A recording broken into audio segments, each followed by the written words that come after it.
Amigos, un tema muy recurrente en el canal con respecto a las consultas es el tema de los especialistas en las superficies, que es un concepto que ha ido mutando a través de los tiempos, sobre todo seguramente las últimas 2 décadas, porque quizás en los años 80, década del 90 por última vez, podíamos tener jugadores que aparecían en una determinada etapa de la temporada y desaparecían por completo cuando cambiaba su superficie favorita. Teníamos jugadores que borraban del calendario meses completos esperando el momento de poder salir a la competencia y jugar en su superficie de preferencia. En este momento tenemos especialistas en superficies. Lo más fácil de decir, Nadal es un especialista en polvo de ladrillo. Primero tenemos que definir qué es especialista. Yo creo que es una mezcla de elogio con demérito, de alguna manera, porque en su momento ser un especialista significaba ser un jugador que prácticamente no podía competir en otra que no fuese su cancha favorita. En su momento teníamos los jugadores de polvo de ladrillo que cuando venía la etapa previa a Wimbledon directamente desaparecían, no jugaban ningún torneo que fuese preparatorio para Wimbledon, y si les daba el ranking, iban y jugaban Wimbledon, llegaban el día anterior, le pegaban un poquitito, iban, jugaban y cobraban el premio por la primera ronda. Esa era más o menos la historia para los especialistas de polvo de ladrillo.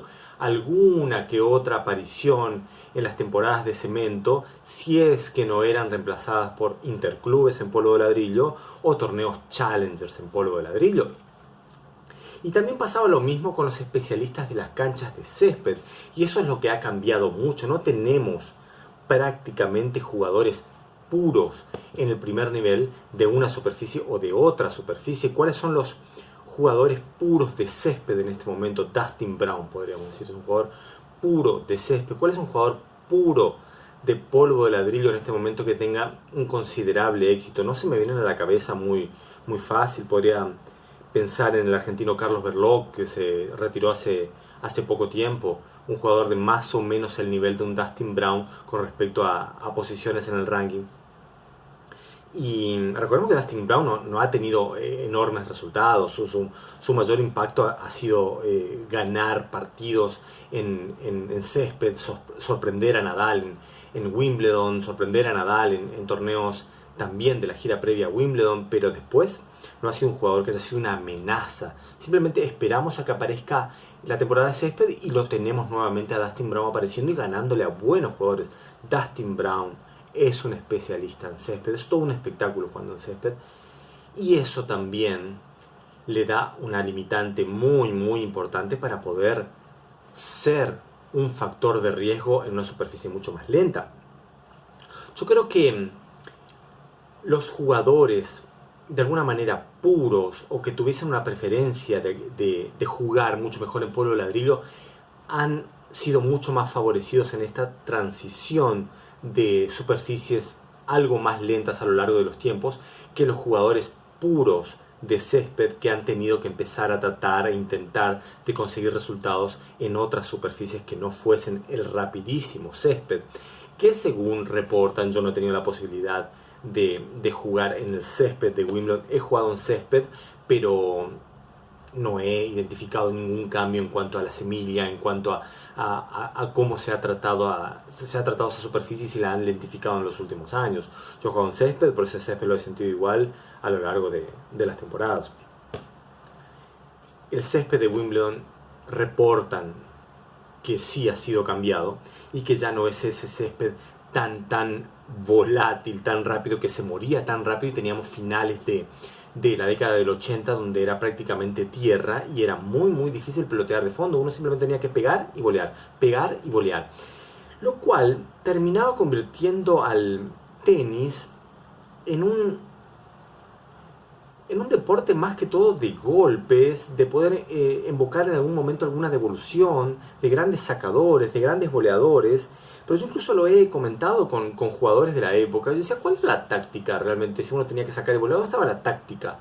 Porque en la cancha lenta de los años 70, en la cancha lenta de los 80, 90, la táctica tenía una importancia enorme, porque uno tenía que de alguna manera encontrar los huequitos en el juego rival, los espacios, porque la velocidad que proveía la raqueta no era suficiente, la cancha era muy lenta y uno no podía simplemente pegar un par de palos, sacar y volear, porque si uno sacaba y voleaba te pasaban limpio.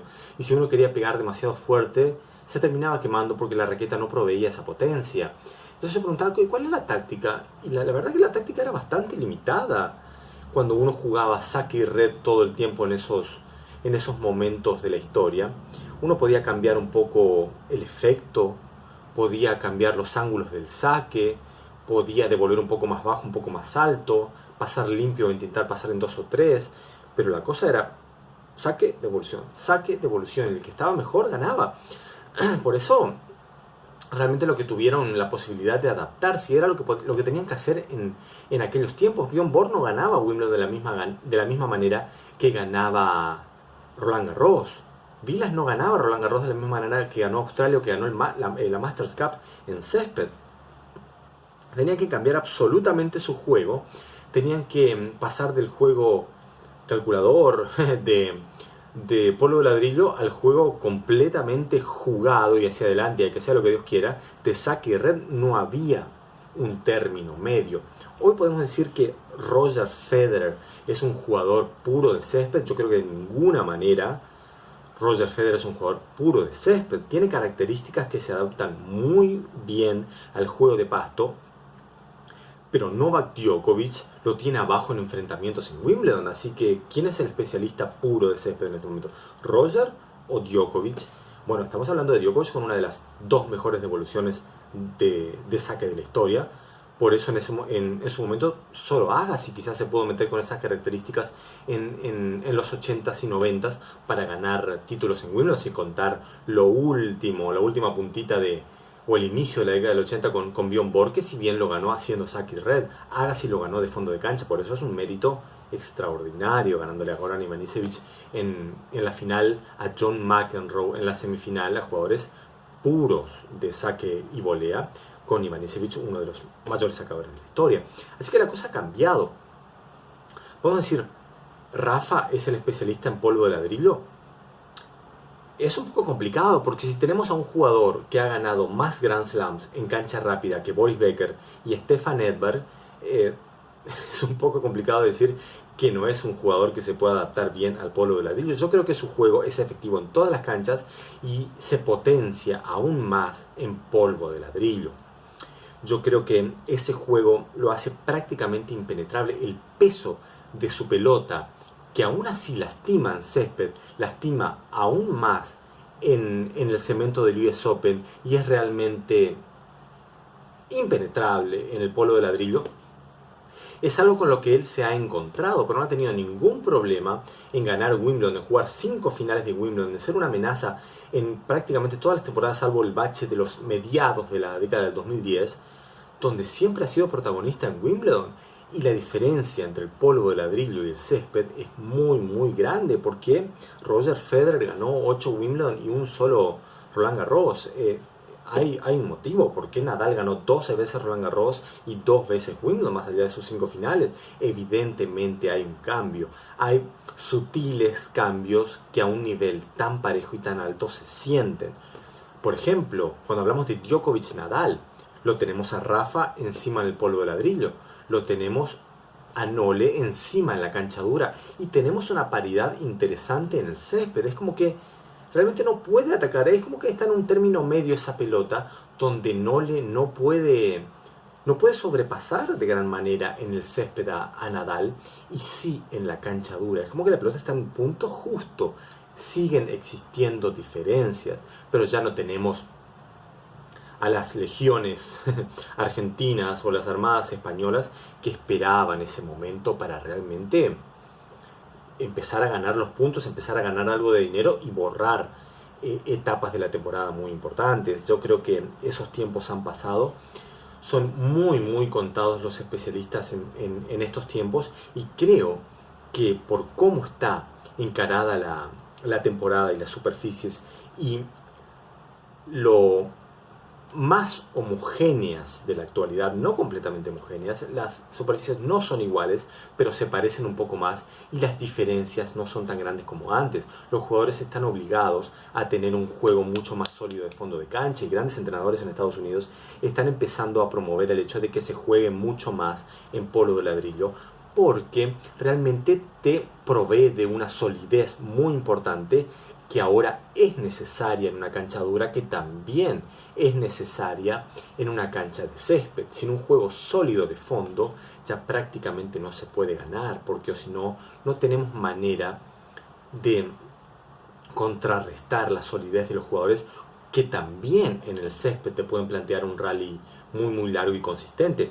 Así que básicamente es eso lo que tengo para contarles. Creo que el concepto de especialistas en la superficie prácticamente que está en desuso, y los que realmente apuestan todo a conseguir sus mejores resultados en un solo tipo de canchas, me parece que está haciendo una apuesta con muy poco para ganar. Así que básicamente es eso lo que tengo para contar. Es un tema muy amplio, me estuve anotando un montón de cosas para comentar, y ya prácticamente como para usarlo en una nota escrita y compartirla en uno de los blogs, que tengo varios pero no los estoy publicitando en este momento.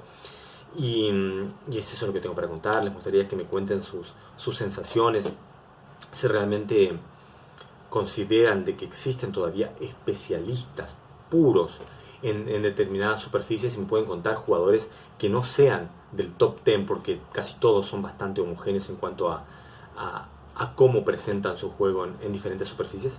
Y eso, amigos, me gustaría saber sus sensaciones. Y ya saben, si les gustó, no olviden darle like y no olviden suscribirse al canal. Nos vemos la próxima.